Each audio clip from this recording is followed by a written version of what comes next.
சரி, வணக்கம். நிச்சயமாக தாங்கள் குறிப்பிட்டது மிக மிக சரியானதுதான். நெல்லையில் நேற்று முன்தினம் இரவில் இருந்து பெய்து வரும் மழையின் காரணமாக தச்சநல்லூர் பகுதியில் 1வது வார்டான தச்சநல்லூர் பகுதியில் கழிவுநீர் சாக்கடை அடைப்பு ஏற்பட்டு வீடுகளுக்குள் புகுந்த மழை நீரால் சாக்கடை நீராலும் நோய் தொற்று அபாயம் ஏற்பட்டுள்ளதாக அப்பகுதி மக்கள் குற்றம் சுமத்தியுள்ளனர்.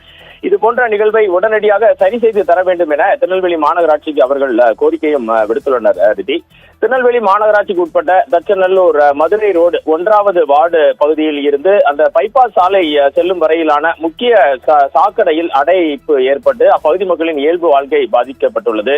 கடந்த சில நாட்களாக நெல்லையில் பெய்து வரும் தொடர் மழையால் இந்த நிலைமை மிகவும் மேலும் மோசமடைந்துள்ளது என்றே கூற வேண்டும். இந்த சாக்கடை பாதையின் கிழக்கு பகுதியில் உள்ள வணிக நிறுவனங்கள் சாக்கடைக்கு மேலாக கான்கிரீட் தளம் அமைத்து மூடியுள்ளதால் இந்த சாக்கடைகளை தூர்வாரும் பணி பல ஆண்டுகளாக நடைபெறவில்லை என பகுதி மக்கள் சத்தியம் தொலைக்காட்சியிடம் தெரிவிக்கின்றனர். இதன் காரணமாக பிளாஸ்டிக் பாட்டில்கள், கவர்கள் உள்ளிட்ட குப்பைகள் சாக்கடையில் நிரம்பி அடைப்பு ஏற்பட்டுள்ளது. அதனை சரி செய்ய முடியாத நிலைமையும் ஏற்பட்டுள்ளது. தற்போது பெய்து வரும் மழையால் நேற்று மழை நீருடன் சாக்கடையில் தேங்கியுள்ள கழிவு நீரும் கலந்து அப்பகுதியில் உள்ள குடியிருப்புகளுக்குள் புகுந்துள்ளது. இதனால் வீடுகளுக்குள் துர்நாற்றம் வீசுவதோடு மழை நின்ற பிறகும் வீட்டின் முற்றங்களில் சாக்கடை கழிவுகள் தேங்கி நிற்கின்றன. இதன் விளைவாக அப்பகுதியில் வசிக்கும் மக்களுக்கு கடும் நோய் தொற்று அபாயம் ஏற்பட்டுள்ளது. ரிதி, இது குறித்து அப்பகுதி மக்கள் திருநெல்வேலி மாநகராட்சியிடம் பலமுறை முறையிட்டும் இதுவரை எந்த விதமான நடவடிக்கையும் எடுக்கப்படவில்லை என வேதனையுடன் தெரிவித்தனர்.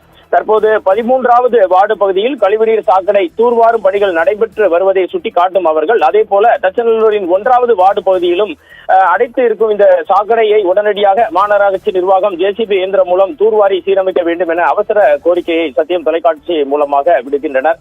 மாநகராட்சி நிர்வாகம் இனியும் கால தாமதம் செய்யாமல் சுகாதார சீர்கேட்டை தடுக்க விரைந்து நடவடிக்கை எடுக்க வேண்டும் என்பதை அனைவரின் எதிர்பார்ப்பாக இருக்கிறது. இதனிடையே வடகிழக்கு பருவமழை முன்னேற்பாடாக திருநெல்வேலி மாநகராட்சி சார்பில் வெள்ள நிவாரண குழுக்கள் அமைக்கப்பட்டுள்ளதாக திருநெல்வேலி மாநகராட்சி ஆணையாளர் டாக்டர் மோனிகா ராணா தெரிவித்தார்.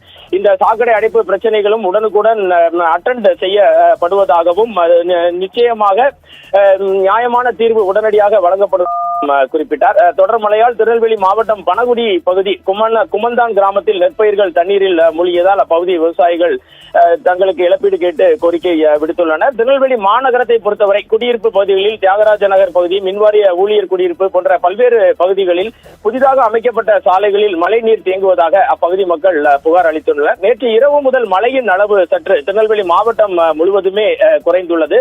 பாபநாசம் அணைப்பகுதியில் 37 மில்லிமீட்டரும், மணிமுத்தாறு பகுதியில் 54 மில்லிமீட்டரும், சேர்வலாறு பகுதியில் 37 மில்லிமீட்டர் மழைப்பொழிவு பதிவாகி உள்ளது. பாபநாசம் அணைக்கு வினாடிக்கு சுமார் 1500 கன அடி நீர் வந்து கொண்டிருக்கிறது. இதுவே திருநெல்வேலி மாவட்டத்தை பொறுத்தவரை இன்று மாலை இருக்கும் மழை நிலவரம். தொடர்ந்து தகவல்களையும் விவரங்களையும் சேகரித்துக் கொண்டிருக்கிறோம்.